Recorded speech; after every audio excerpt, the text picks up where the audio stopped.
Sehr geehrte Damen und Herren, ein herzliches Grüß Gott nach Österreich, guten Morgen, schönen Nachmittag aus Malaysia. Es freut mich, dass Sie die Zeit gefunden haben, zum Webinar Laboratory Equipment and Medical Technologies for Southeast Asia zu kommen. I will switch now to English because we have some speakers and participants being non-German speaking, so I hope you do not mind. So heartily welcome from my side from Malaysia. This webinar, Laboratory Equipment and Medical Technologies for Southeast Asia, is in very close cooperation with our colleagues in Indonesia, Advantage Austria in Jakarta. Thank you very much for this collaboration.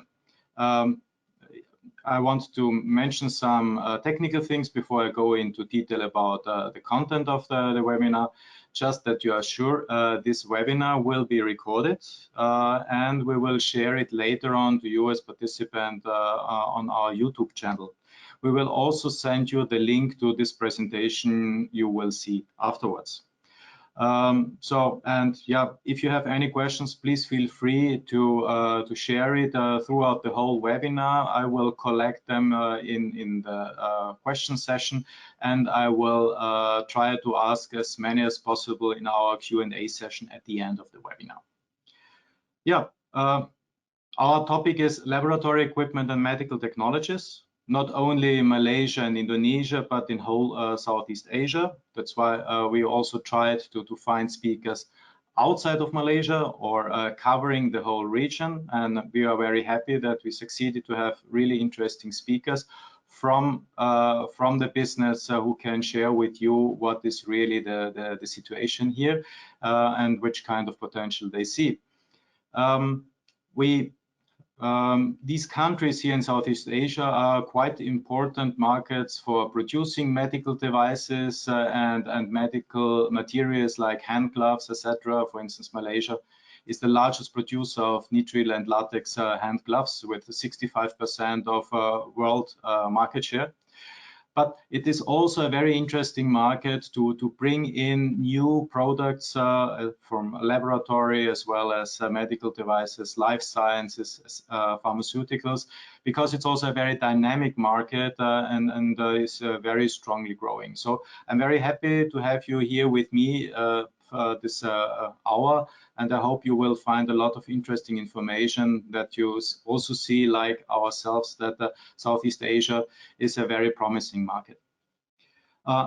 Without further ado, you are not here to listen to me, you want to listen to our experts. I would like to hand over to Mr. Robert Puschmann. He is the Managing Director for DKSH Technology Business Unit for Singapore, Malaysia and Vietnam. Some words to Robert. He has been living in Asia already for more than 10 years, managing different projects across a variety of countries, including business development and market introduction of new technical products. At the moment, he is located in Singapore and manages the business unit technology for DKSH in the countries Singapore, Malaysia and Vietnam. So Robert, it's your turn, and thank you very much to be with us. Next slide. Thank you very much, Reinhard. A big thank you to Außenwirtschaft Austria for the invitation, to Mr. Zimmermann, to Mr. Nemetti, and of course all the co-speakers, and most importantly to the participants. I'm going to speak today a little bit about business opportunities in the laboratory and life science sector in Southeast Asia. This is a very broad topic, so I will go through a lot of different things. Feel free in the end to ask as many questions as you like. Next slide, please. What I will go through is some market sentiments and impact of COVID, which might be very interesting for you to understand how the region is coping with it, potential growth opportunities in the lab space, specifically in the food and beverage segment and the life science industry, and then as a quick roundup, rather at the end, a bit more about DKSH and what we're doing. Next slide, please. So we have interviewed around 120 customers in various industries across Southeast Asia about their sentiments and their operation modes during COVID during last year. And I would like to share a little bit the insights on how the industry is in general coping with that. Next slide, please. So interestingly, in Southeast Asia, close to 70% of the labs never closed during the pandemic, and the majority of countries were going through that rather in the middle of last year. Now we have still spikes in Malaysia and other countries, but rather well and also well controlled. Most of the labs are open. What you could see based on countries that the capacity and the utilization has been reduced, so they might have shifted from 2 to 1 shift, and therewith, of course, impacting the throughput rate and other topics. Next slide, please. So in general, very mixed feeling on how it has impacted the lab space. You could say not too much. When you talk about the lab, a lot of people were then in a sense sent to work at home where possible on R&D, where instruments were needed. The number of people in the lab was cut down, but not really a lot of retrenchment going on, but rather really then splitting the work and having a split work week. And that, of course, has an impact on the efficiency and the effectiveness of the research being done. And now we see on the right side of the chart, so there is, of course, a significant impact on the research in certain topics. And considering that Malaysia is among one of the countries in Southeast Asia with a lot of papers being published, that of course impacts then also the sales of specific equipment or consumables into these markets as consumer markets. Next slide, please. So what was the major impact for these laboratory customers? Budgetary reductions. So we can also see this now flowing into 2021. Then more focus on the real relevant projects and the reduction of resources to projects. I mentioned already hiring freeze, not too much actually. So there's still, I think, a strong focus, and it of course depends a little bit about the country. I'll talk about later where they still see a good possibility for further growing. Now, just to put this into perspective, Vietnam was once still one of the few countries globally which grew the GDP positively by close to 3%, while other countries in Southeast Asia declined. So it really depends on looking at the markets individually based on certain needs. Next slide, please.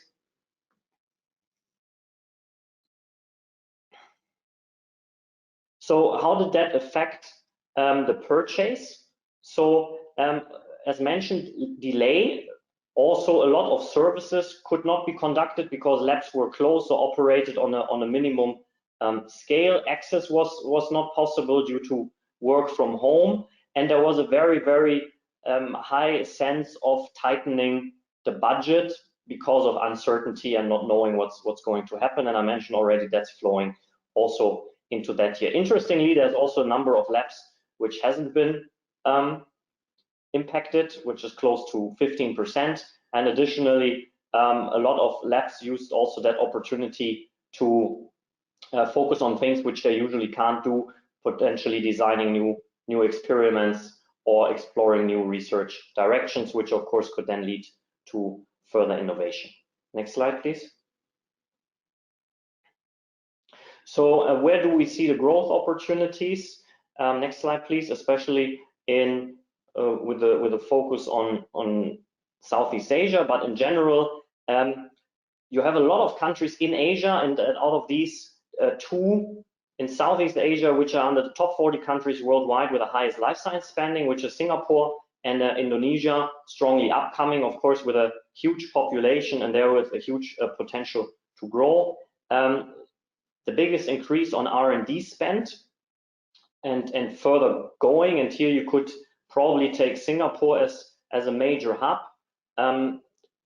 one example is Singapore was among the biggest beneficiaries from having new R&D labs set up for the food and beverage industry across the globe. So it's the #1 city with more than 20 new R&D food and beverage R&D labs being set up. Overall patent applications have surpassed, so a strong growth there. Malaysia being quite ahead, Indonesia picking up a lot, Singapore also under the top 4, Vietnam making strong headwinds with more and more investment into the education sector, which has been a little bit, let's say, not been focusing so strong on the last year, but the government is changing that with more focus and investment opportunities into that space. And for sure, the life science industry is a sector which we see is very promising in different areas, and I will talk about this a little bit later. Next slide, please. Now, if we look at potential growth rates, and of course these are big numbers, but it gives you an idea and a feeling where that is going. So we're looking at a compounded annual growth rate of around 8%, and that's across the scientific spectrum. So that includes consumables, that includes equipment across all industries. Now, if we look at which are the most relevant industries where we see a huge potential to further grow, it's the 3 markets for food and beverage, quality control, but also research, life science, a lot of different areas. I'll talk about a few later, and then the pharma sector. And of course, again, here that varies by country a lot. Now, this being said, you of course still have other very relevant markets, like for example, the materials market, mineral mining, strongly growing in Indonesia, strongly growing in the Philippines, always a focus for Malaysia as well, similar to the oil and gas sector. So there are these growth pockets, and considering that wherever we are playing with certain scientific instrumentation, that this is not a mass market, there is always an opportunity for additional growth depending on your segment and depending on your product. And I talk about this as well a bit later. Next slide, please. Now, if we look at, and I want to focus on this slide a little bit more on the right side. So this is the global split between the consumption or the sales, you could say, between consumables, services, and equipment. But that's pretty much identical for the Asian market and also Southeast Asia. So more than 50% is services and consumables. So that's a very big market to play in, and then the rest is the equipment side. And of course, as you're probably well aware of, the consumable and service side is rather a recurring business, which then can give a good foothold for further sustainable growth, while the equipment might have a bigger value, but might be more a one-off, and then the services coming afterwards. So now on the left side, you see that the growth rates in these 3 focus sectors are pretty similar, with the life science growing a bit stronger, which also is in line with the global trend for more R&D into life science. And I personally believe COVID will further accelerate that or even pull it a bit forward. Next slide, please. Now here, just to give you a rough idea about now which markets, if you would say, okay, Southeast Asia is interesting, I want to play in Southeast Asia. Now, there are a few things to consider. So it's similar to Europe, but Europe is, of course, in that sense, regulatory decades ahead, and crossing markets is much simpler. So I think it is very important to choose the right market to start with, and that really much depends on your product and where you see strength, and then it also depends on where what's the competition doing. So for example, China, you have a lot of direct players, you have a lot of Chinese players, so entering that market is very difficult.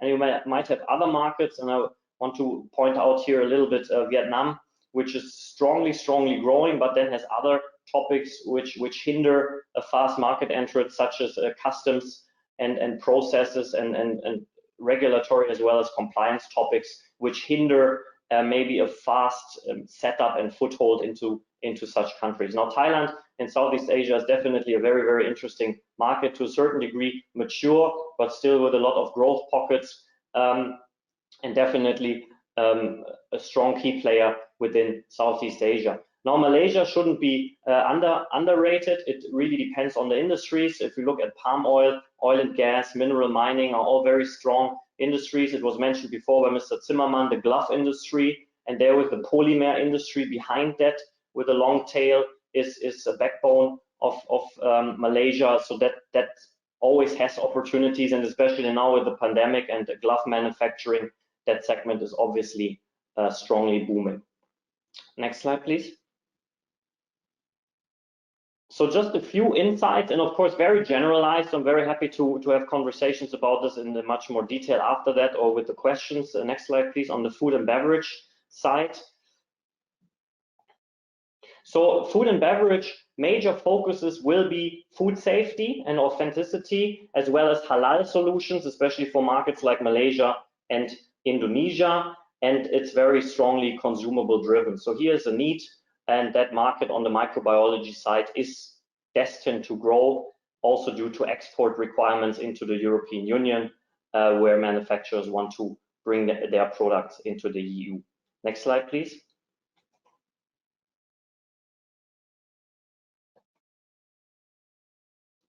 So what is important, and that's also then based on how to market these products, it's raising the awareness for food standards and safety, because the regulatory frameworks might not be there. So it's important to explain what are the advantages for that. There's a very fragmented market on who's selling these products in the market, and there was a question of how can you reach all different customers, and of course good application support, explaining, educating the market what the solutions can do on a lab level, one-to-one, is also something very important. Next slide, please. Next slide, please. So on the life science, just to point out a few things. So here again, APAC is doing 20% by now of the total market. Next slide, please. And what are the trends we're seeing there? So these are certain pockets. And we see a strong focus on genomics and proteomics, biopharmaceutical, cell biology, 3D printing, very innovative, not a big market, but definitely upcoming and potentially frog leaping the West. Molecular diagnostic is huge in most of the Southeast Asian countries, and then we see more and more automation coming to a certain degree that goes into lab software, managing the labs, which could also go into other industries. So here, these are some of these areas we're also strongly focusing on for the next years to come. Next slide, please. So next slide, please. So just very briefly about what is DKSH, you might wonder now if you haven't heard about us. So DKSH is 150 years in Asia active, born in Asia, so to say. We have more than 33,000 employees. And within the technology, we're much smaller, and we are really focusing on scientific instrumentation, being a regional distributor. Next slide, please. So what we really do is we're having setups, we're doing the sales, the marketing, the service, we're training the customer, we're keeping the spare parts. So the whole value add what potentially a manufacturer would do, but maybe couldn't do due to certain limitations or focus areas. Next slide, please. And we do this with a state-of-the-art platform, so where we are able to have around 300,000 activities tracked, so visits, calls, and all these things that we can systematically comb the market, and that all integrated in the platform to create that transparency, which you might have found on the slides before. Next slide, please. So, and then we're active in all these markets for scientific instrumentation. We have 19 demo labs ourselves with specific equipments, 500 people who are focused on scientific instrumentation, 300 technical sales specialists, and 250 service engineers serving the customers in these segments. Next slide, please. And partners, we work together with, you might know them, you've seen them, market leading brands like Agilent, Binda, Lage, and many, many others. And how could that look like if we take this for Malaysia? Next slide, please. So what we really do is on the Malaysian basis, right? So how big are the industries, really zooming down? How big are the industries? What are our customers who we have sold to? So huge food and beverage base in Malaysia. But then, of course, what's the buying power? Where are they geographically located? How are we contacting them? And how are we able then to address this potential market as a potential market for whomever would like to enter it? Next slide, please. And there we have to stay within the time. I think I'm just on the border of the time. I would like to thank you very much. I know it was a lot of content. It's going to be shared with you, as mentioned before. And if there are any other questions, feel free to reach out, ask questions later in the Q&A. And with that, thank you very much for listening. And I look forward to the other presentations. And I give back to the speaker. Thank you. Thank you very much, Mr. Puschmann. Thank you very much for your interesting presentation. Ladies and gentlemen, good morning from Jakarta, and also from my side, a warm welcome to our webinar, Laboratory Equipment and Medical Technology for Southeast Asia. I thank you very much for your participation. My name is Sigmund Nemeti, and I am the Austrian Commercial Counselor in Jakarta. Healthcare has always been a crucial sector in Indonesia, especially now in these challenging times due to the COVID-19 pandemic.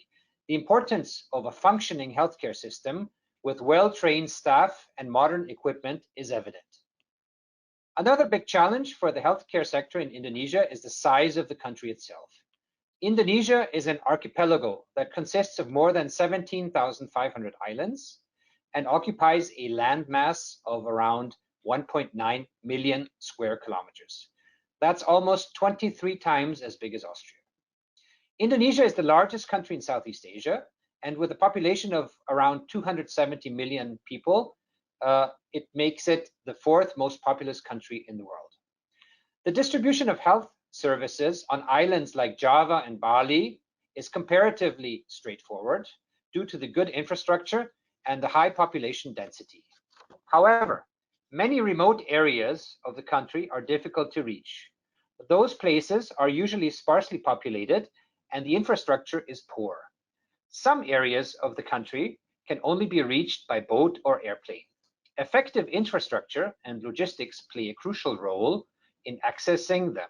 However, a lot of improvements in these sectors are necessary. Due to this unique geography and the logistical challenges, as well as the large population, there is a big potential for Austrian technology in the laboratory and medical sectors. Austria has been involved in these areas in Indonesia for decades, for example, in the construction of hospitals. Next slide, please.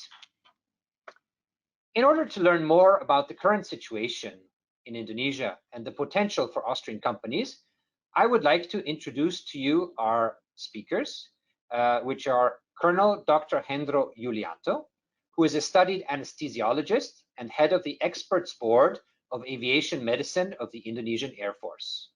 He is the former deputy director of the Harjo Lukito Hospital in Yogyakarta and coordinator for Indonesian Air Force medical aids and air medical evacuation. And our second speaker is Lieutenant Colonel Dr. Heru Wisnu Manunggal. He's also an anesthesiologist and head of the subservice for medical facilities and material of the Indonesian Air Force Medical Service. The gentleman will present to us information about the potential for laboratory equipment and medical technology in Indonesia. Next slide, please. And gentlemen, may I ask you to come to the stage? Okay, thank you. First of all, I'd like to thank Mr. Nemeti in Austrian Embassy Commercial Section in Jakarta, and then Mr. Zimmerman, all speakers, and Guten Morgen, good morning, distinguished ladies and gentlemen, good evening. My name is Dr. Hendro Yulianto. I'm an anesthesiologist, and I'm very proud to be here to share information with you regarding all the subjects that may fulfill of this webinar. Accompanying with me here, my colleague Dr. Wisnu Heru, and both of us will be sharing with you about the situation we have currently here in Indonesia. gentlemen, in this very short time, I'd like to take you to have a helicopter view of our country health services with all the challenges and opportunities inside the system. Next slide, please. To have a better perspective and make it easier, please let me divide my presentation into 4 sessions. The first one is about status quo, and the second is the latest picture in our country after the pandemic strikes out. And the third is, I think this is the most important part, which is I will speak of the big picture of the need for medical equipment for Indonesian health service. And then the last but not least, I'll take you a glance of how our medical sector being financed. Next slide, please. Before we come to the rest of my presentation, please let me inform you about our country geography. Our country is an archipelago state consisting of thousands of islands, extending about 5,000 kilometers from east to west and 1,700 kilometers from north to south.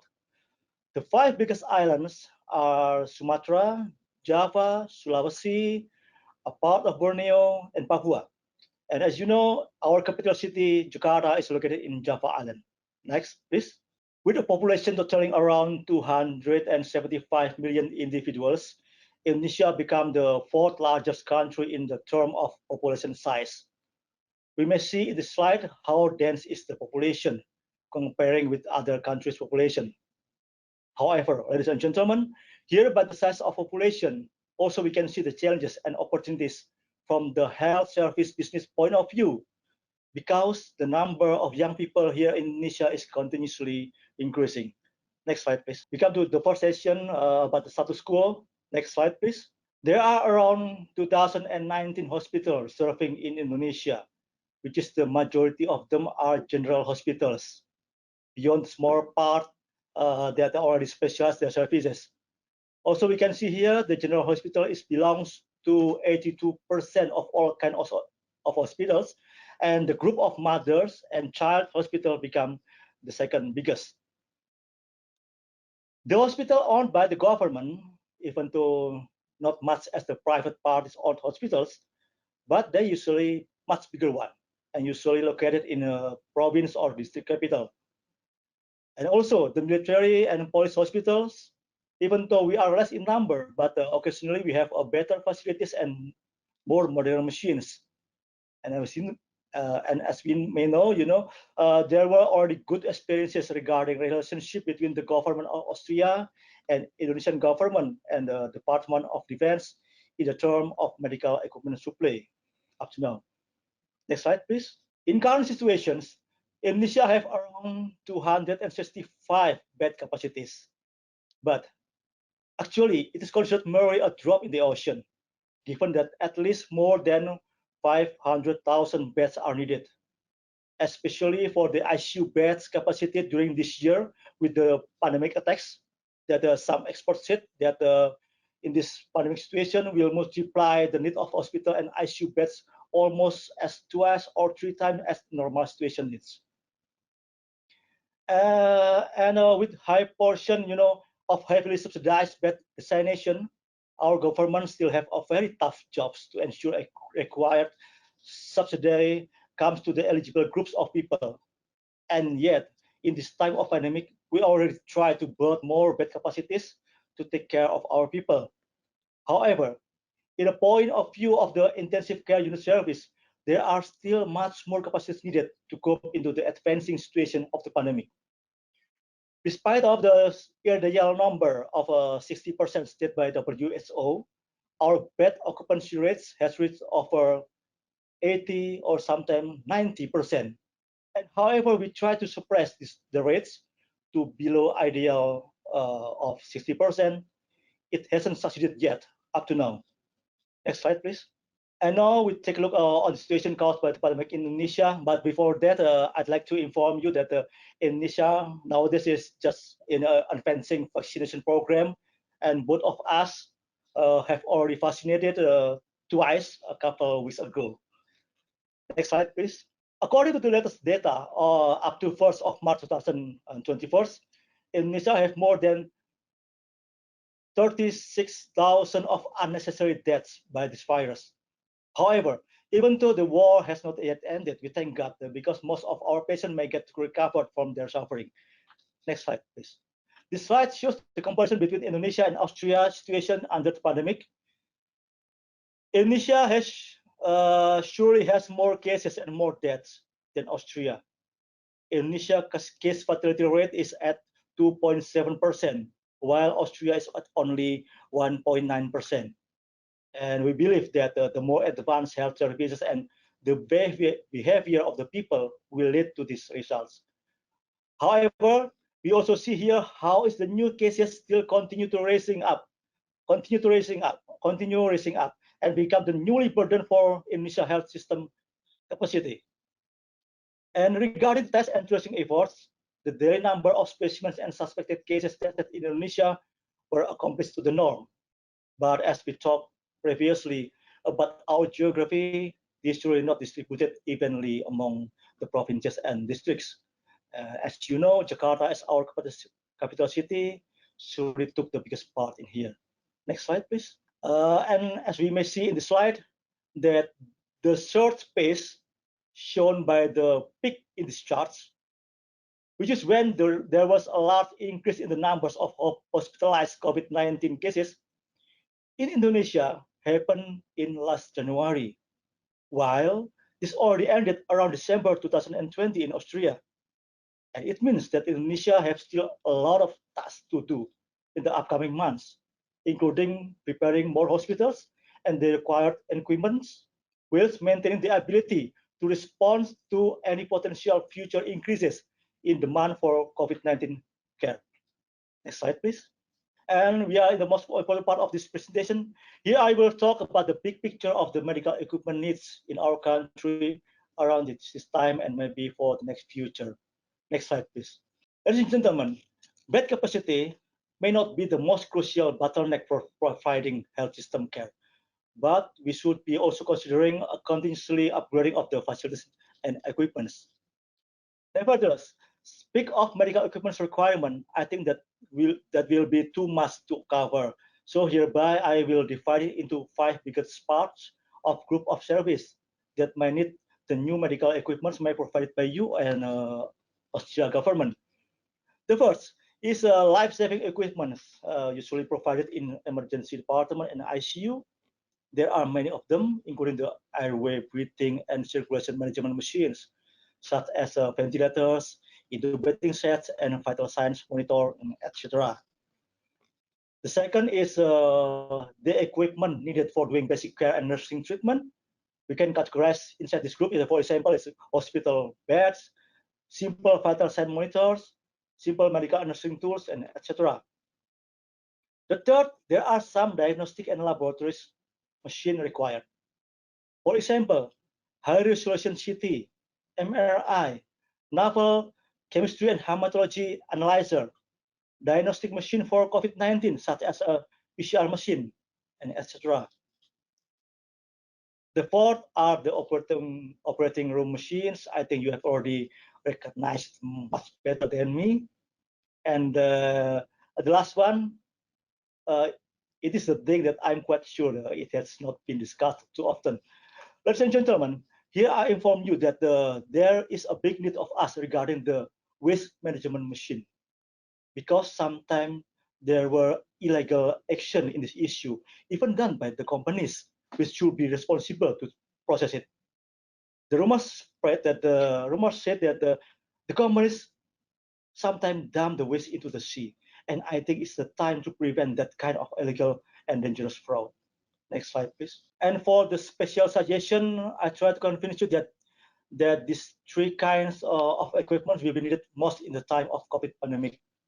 They are oxygen generator container to supply the oxygen, and the second, high flow nasal oxygen system to replace the ventilators for more inconvenient use for COVID patients, and mobile rapid real-time PCR machine to speed up the test and tracing procedure. Next slide, please. And we come to the end of this presentation. Next slide, please.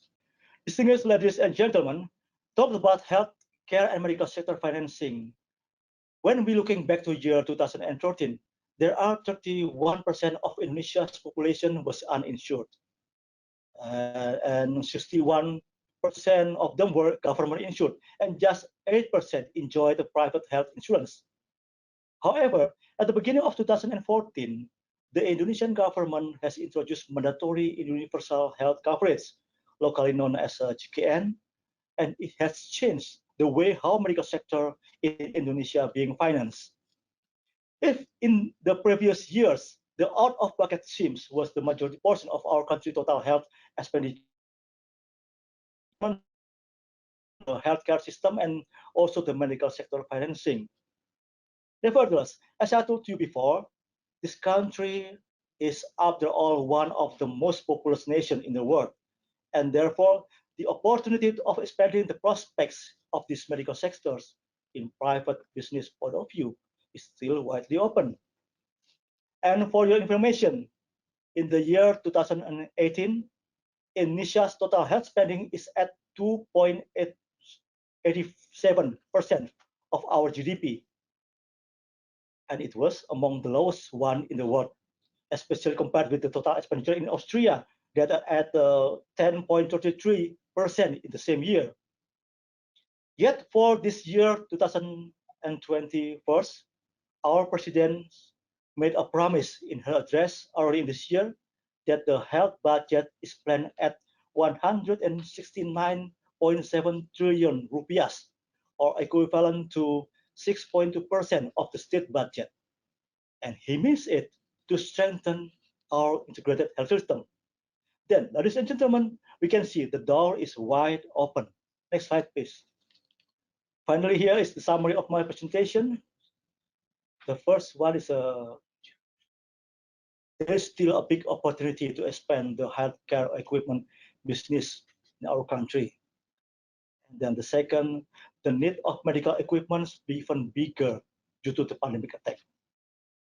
And the third one, we'd like to thank you for your kindly intention supporting Indonesia to strengthen and developing more advanced and modern medical and health sector. Next slide, please. And that's all from me. Vielen Dank für Ihre Aufmerksamkeit. If you have any queries, please don't hesitate to reach out and give us questions. Thank you and have a good day. Also, thank you very much. Dankeschön, as you said so nicely, Colonel Dr. Hendro Yulianto. A big pleasure for us to have you with us. I think there was a very interesting information about the needs of new medical equipment. A broad range of products are really needed. I'm sure not only in Indonesia, but in whole Southeast Asia. And as well, your insights in the financing in the medical sector and the increased health budget. I think this is really good news and should motivate also all our Austrian listeners to come and to use these opportunities. Well, let's come to the next slide, please. I allow myself now to introduce our company testimonial from Austria. It's the Austrian company Anton Bar. I'm very proud that Astrid Greiner, the Deputy Regional Director for Asia Pacific, is ready to share with us the experience of Anton Bar. Some words about Astrid Greiner. She has an international business background with studies not only in Austria but also in Singapore. So the way to Southeast Asia was already seen at that time. For 5 years, she worked in marketing and sales for a German multinational company in the field of power tools and thermotechnology. And then for nearly 3 years, she is already with Anton Bar. And now, as I mentioned before, the Deputy Regional Director Asia Pacific, based in Malaysia. So Malaysia is the regional hub for Asia Pacific. And she is in charge for sales management, organizational development, and taking care of all other Anton Bar subsidiaries and distribution partners in the Southeast Asian region, and makes also business development in the whole region. So a lot of tasks, a lot of insights, and a lot of experience in so short time. Thank you very much, Astrid, to be with us. The floor is yours. Thank you, Reinhard, and thank you very much for the introduction and giving me the opportunity to present our participants today a little bit about Anton Bar and our journey in the Southeast Asian market. I would like to share with you why we have decided to step into this market and which potential we also see in the future years in here. So before we start looking into the Southeast Asian market, I give you a quick sneak peek into Anton Bar and where we are coming from. So if you look at the next slide, Anton Bar is an Austrian company. So the headquarters is based in the city of Graz, and we've been founded almost 100 years ago, so in 1922. And at that time, we were still a very small locksmith company, did not have much to do with analytical instruments, but this has changed quite quickly. So nowadays, we are a manufacturer, a developer, and a distributor of a variety of analytical solutions. As you can see here on the slide, it starts from density and concentration measurement, viscosity measurement, rheology, but also certain kinds of material characterization, such as scratch testing and so on. What we also do is we do solutions business. So we supply automation and robotic solutions. And at the same time, we try to be as innovative as possible. Just to give you a small example, in the last year, the famous football club Bayern Munich has bought a measurement system from Anton Bar, measuring the football skills of their players. So you see, whenever it comes to very precise measurements, we play a role in there. But that much to the company itself. Let's look into our activities in Asia. So if we look at the next slide, you see we are basically present all around the world. We do have right now in Asia Pacific 10 subsidiaries and work with 3 distribution partners in Vietnam, Indonesia, and Philippines. And you see, I wrote the numbers next to the countries. That's the founding date, basically, of those subsidiaries. So you see the Southeast Asian subsidiaries mainly developed or have been established over the past 7 years. If you look at the next slide, the reason for this step is actually following. The first thing is, of course, we would like to be closer to our customers. So we would like to provide service and sales very, very close to the customer. We would like to have the direct contact to them. At the same time, we also have the situation that especially in the Southeast Asian market, we do see that there are sometimes very specific requirements, especially when it comes to food. So if you look at the next slide, you also see that we have stepped into these markets mainly because we see a high market potential and very high growth rates there. So if you look back at the past 7 years, basically, in most of the Southeast Asian countries, we've had a double-digit growth rate. If we go to the next slide, when we look at the current situation and where we believe we're gonna end up in the next years, the reason why we still believe that the Southeast Asian market is a very potential one for lab equipment and analytical instruments is following, namely that the public sector is increasingly investing in education and in research and development. And this we do not only see in certain markets, we basically see it all over the Southeast Asian market. Investment in education automatically means, on the one hand, there are skilled people over there. On the other hand, also that more equipment is required for research and development. The second thing we see mainly in the past 2 years is due to the trade war of US and China, we see multinational companies shifting their production, but also research and development to the Southeast Asian market. This mainly to Vietnam and also to the Philippines. And that's an also very important factor for a company who would like to set up own subsidiaries. The Southeast Asian countries became more and more open for foreign direct investments. so that the foreign company can hold the majority of the shareholdership and does not have such gaps to enter the market, basically. And all these factors basically have led us to the decisions to further grow into the Southeast Asian markets, to step in there. And when you look at the next slide, and as Reinhard has mentioned before, I'm sitting here right now in Malaysia. The reason for that is a very simple one. We have set up our Asia Pacific Technical Center here for the whole Asian region. So we are also here responsible for China, Japan, Korea, and the Southeast Asian market. And the reason for this is, on the one hand, of course, the very convenient geographic location. Malaysia is reachable very easily, well, in normal times via flight. And also, if you would like to send instruments here or also workforce forth and back, that's very friendly for that. The Asia Pacific Technical Center is basically our knowledge hub. So we have a big laboratory here where also all people across Asia Pacific come here for training, come here to also test the newest innovations we are developing. And that's mainly the reason for it.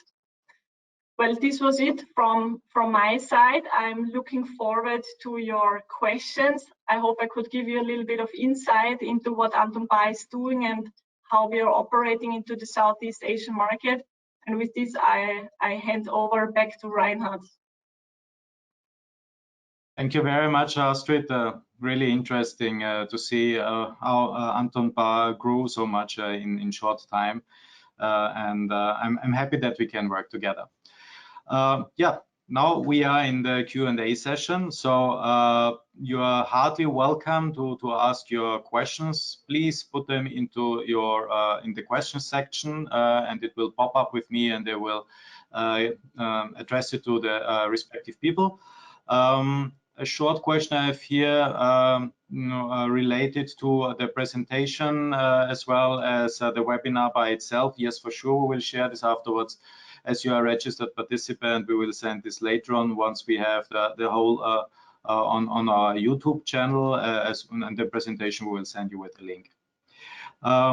There is another question addressed to Colonel Dr. Yulianto. It's then related also for Indonesia.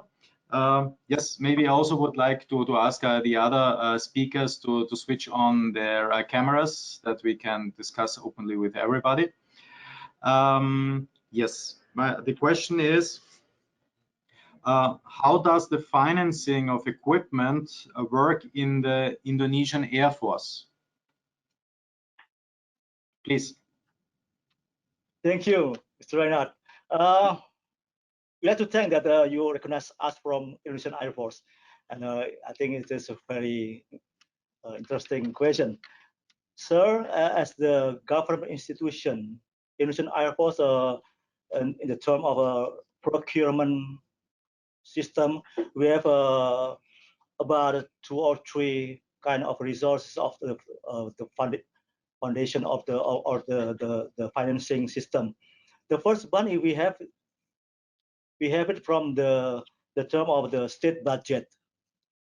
The budget, it means that we can receive the financing from the Air Force itself, and from the Indonesian Armed Forces financing, and also from the Minister of Defense.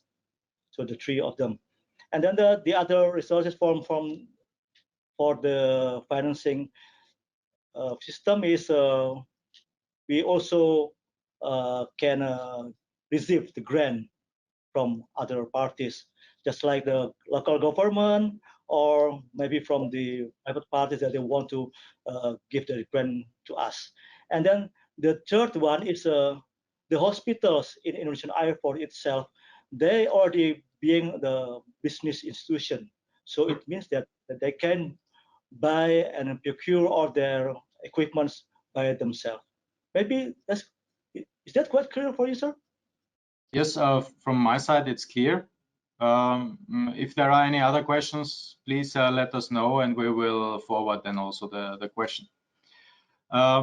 Then let's come to another question. It's addressed to Ms. Astrid Greiner from Anton Bar, but I would say it's also interesting for Mr. Robert Buschmann to reflect on it. How did COVID influence the lab instruments business in Southeast Asia? I would like to increase it also for the field of life science sector. So maybe for the lab instruments, Ms. Greiner, could you take over? COVID influence in Southeast Asia, please. Yeah, well, Mr. Buschmann has mentioned it before. We see that the GDP decline in Vietnam and in the Southeast Asian markets has been much lower than it is in other countries, also in Europe or in US in the COVID time. So when it comes to this, we see those countries have been affected less in general. When we look into the lab equipment business, we also see that the Southeast Asian countries have not been affected that much. There have been some industries which were troubling, such as beverage industry in our case, but other industries which were, I would not say benefiting of it, but which were quite stable during this time, such as pharma industry or life science industry as well. So it's quite interesting to see. It's similar also to the financial crisis which we had. Also this crisis, it seems that the Asian market is much more quickly recovering than the Americas or Europe is. Mr. Buschmann, could you also say something related to COVID situation and life science sector? Yeah, very much what Mrs. Greiner said, and then what I shared before. I think what also could be seen is that governments who had the potential to fund were supporting during that time, so that investments were still going through. Where I have a little bit a different view on the future is that we see that budgets for 2021 have been set end of 2020 when the first announcements of the vaccination came out, but have been much tighter. So I think in 2020, Southeast Asia still lived a lot on budget, which had been defined in 2019 when there was no COVID. And I think now a lot of countries are very cautious across the board. And we also see certain limitations in the government sector, especially education in certain countries. This being said, I think there are still growth pockets, and it's just a question of identifying them. Interesting. Thank you very much. I have another question for Colonel Dr. Julianto from the Austrian side, and the question is, what is the experience of Dr. Vishnu, then it's or both of you, I would say, with Austrian companies in Indonesia? So it's addressed to both of you.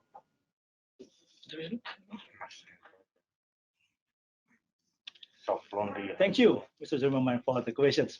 And you know, as I mentioned previously, sir, we have a long-term relationship with the Austrian government, with the Indonesian government, and the Department of Defense of Indonesia.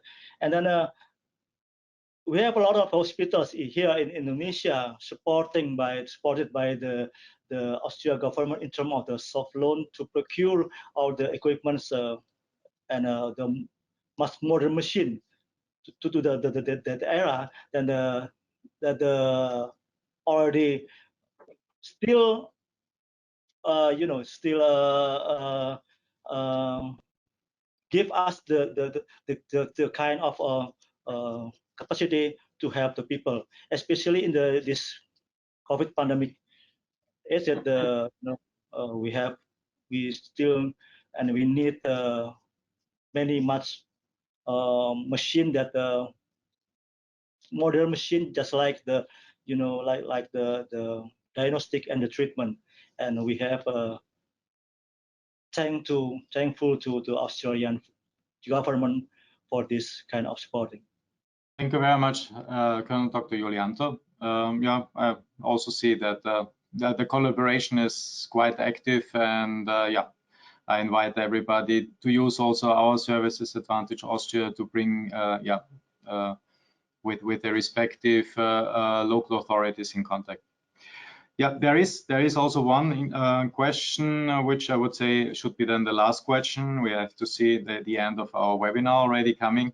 A question is, can I visit already Malaysia and Indonesia for business reasons?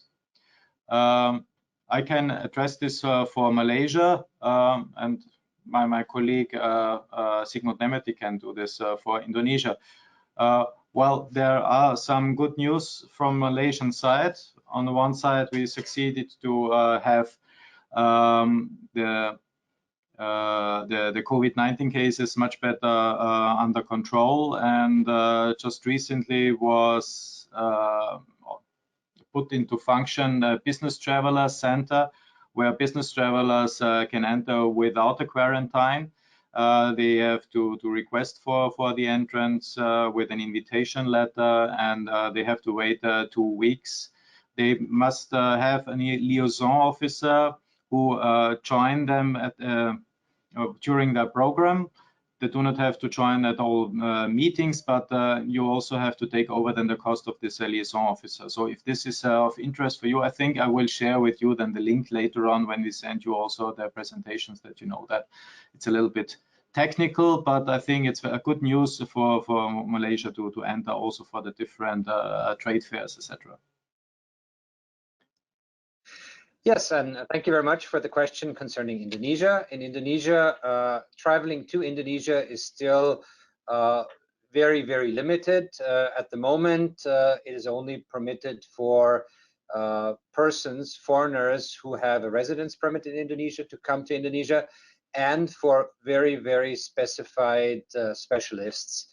It is still going to be like that for a while now.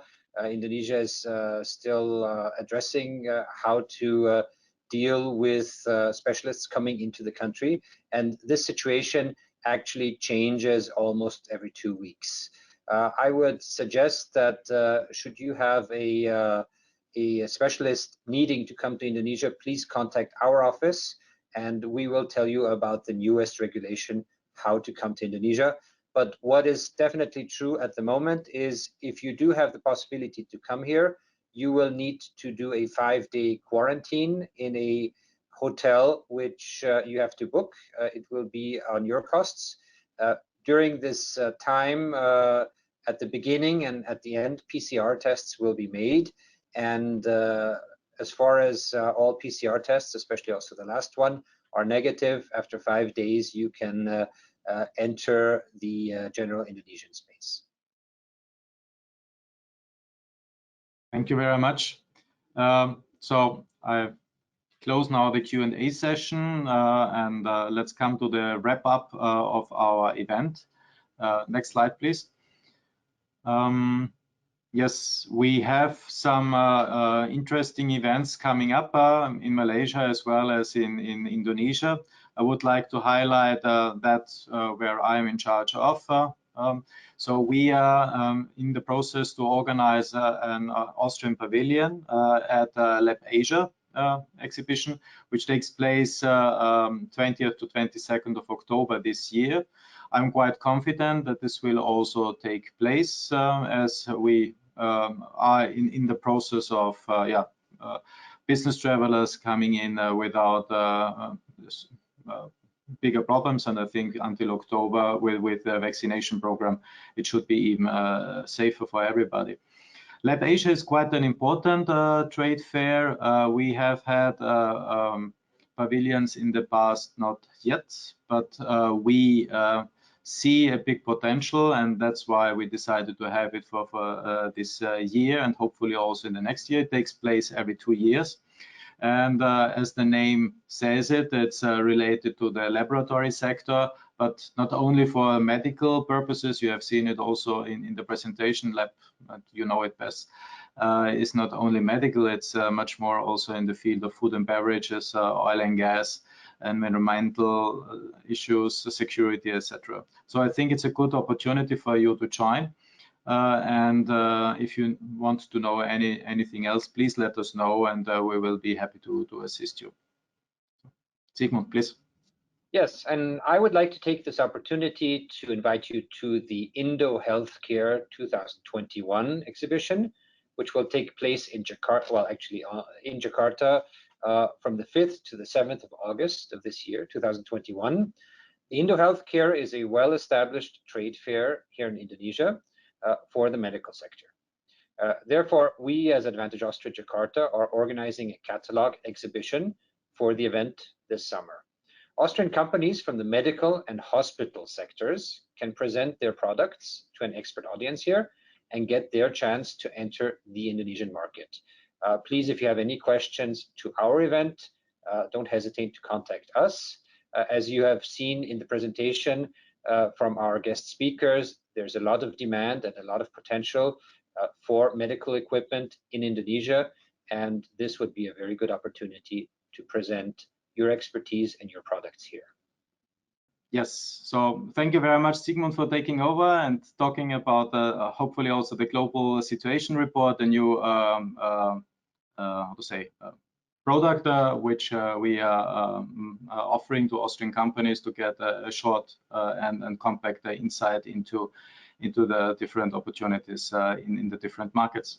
So you see finally our contact details here. So it's the last slide which we have. We were very happy to have you for this hour with us. If you have any questions, please let us know and contact us directly in any way you would like to contact us by email, by phone, or social media. I also want to say a very, very big thank you to our speakers. Without you, Astrid, Robert, Dr. Julianto, this webinar would have been only 10% of what we had. So thank you very much that you were so ready to share your experience and your knowledge and your outlook with our audience. So thank you very much, and hopefully seeing you soon, everybody in Southeast Asia. All the best from Kuala Lumpur, and I suppose also from Jakarta. Thank you. All the best, Jakarta also. Thank you. Bye-bye. Goodbye. Have a nice day in Austria. Bye.